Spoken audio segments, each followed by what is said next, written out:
Wakil Menteri Ketenagakerjaan Immanuel Ebenezer Gerungan mengatakan pihaknya masih akan mengkaji lebih jauh soal penghapusan sistem outsourcing yang menjadi salah satu tuntutan buruh dalam peringatan Hari Buruh Internasional di Jakarta, Kamis 1 Mei 2025. Itu pasti ada hal-hal yang sangat teknis yang harus dikerjakan, kata Wamenaker Noel saat ditemui di Universitas Pertamina, Jakarta, Kamis hari ini. Saat ditanya apakah memungkinkan tuntutan buruh tersebut mendapatkan lampu hijau, Noel mengatakan hal itu tergantung oleh keputusan Presiden Prabowo Subianto. Kalau itu sudah kebijakan eksekutif, harus dilakukan. Kalau itu sudah keputusan eksekutif, perintah ya harus dilakukan. Tinggal nanti kita lihat kajiannya seperti apa, ujar dia sebagaimana dilansir Antara. Lebih lanjut, Wamenaker mengatakan May Day harus menjadi momentum bagi pemangku kepentingan untuk saling berkolaborasi demi kesejahteraan buruh atau pekerja Indonesia. Ini momentum di mana semua kekuatan komponen bangsa harus saling kolaborasi. Ditambah lagi, ini momen di mana perang tarif ini punya dampak yang luar biasa, kata Noel. Tinggal ini bisa kita jadikan sebagai momentum untuk saling mengikat diri kita untuk berbicara tentang patriotisme, menjadikan momentum antara industri, kaum buruh, dan juga pemerintah, imbuhnya. Sebelumnya, Presiden Prabowo Subianto menyatakan dukungannya untuk menghapus sistem outsourcing atau pekerja alih daya, salah satunya melalui pembentukan Dewan Kesejahteraan Buruh Nasional. Hal itu disampaikan dalam peringatan Hari Buruh Internasional yang digelar di Lapangan Monas, Jakarta Pusat, Kamis.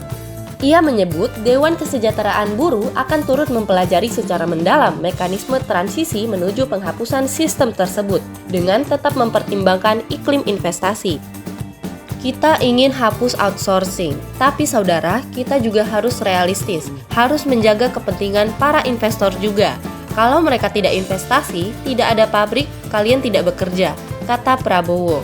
Di sisi lain, Presiden RI Prabowo Subianto mengaku dirinya merasa telah menjadi presiden untuk para buruh, petani, nelayan, dan menyampaikan apresiasi karena selalu mendukungnya di setiap kesempatan. Dalam peringatan Hari Buruh Internasional atau May Day yang diselenggarakan Gabungan Serikat Pekerja Indonesia di kawasan Monas, Jakarta Pusat, Kamis, Prabowo mengucapkan apresiasinya karena serikat pekerja telah mendukungnya bahkan hingga 5 kali pemilihan presiden. Saya mau ucapkan terima kasih, 5 kali saya maju pemilihan presiden, 4 kali kalah, tapi walaupun saya 4 kali kalah, buruh selalu mendukung saya. Terima kasih. Dan karena itu, saudara tidak pernah tinggalkan saya. 4 kali saya kalah, yang kelima kita menang. Saudara-saudara sekalian, kata Presiden Prabowo yang diikuti sorak-sorai massa. Di sela-sela pidato Presiden Prabowo, terdengar suara massa yang berkali-kali meneriakkan nama sang kepala negara. Prabowo, Prabowo, Prabowo. Presiden Prabowo dalam pidatonya kembali menekankan bahwa pemerintah yang dipimpinnya akan bekerja keras menghapus kemiskinan dari Indonesia. Saya merasa menjadi presidennya buruh, petani, nelayan, orang yang susah.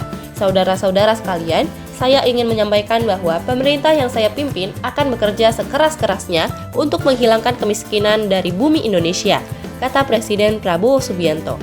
Prabowo juga berkomitmen selama menjadi pemimpin negara, tidak ada anak Indonesia yang kelaparan, bahkan mereka bisa sekolah gratis, serta warga Indonesia mendapat pelayanan kesehatan gratis dengan biaya berobat yang terjangkau.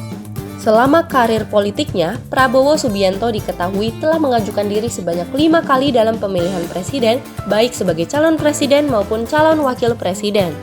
Pertama, Prabowo pernah menjadi salah satu peserta konvensi calon presiden Partai Golkar pada 2004, namun kalah dengan Wiranto.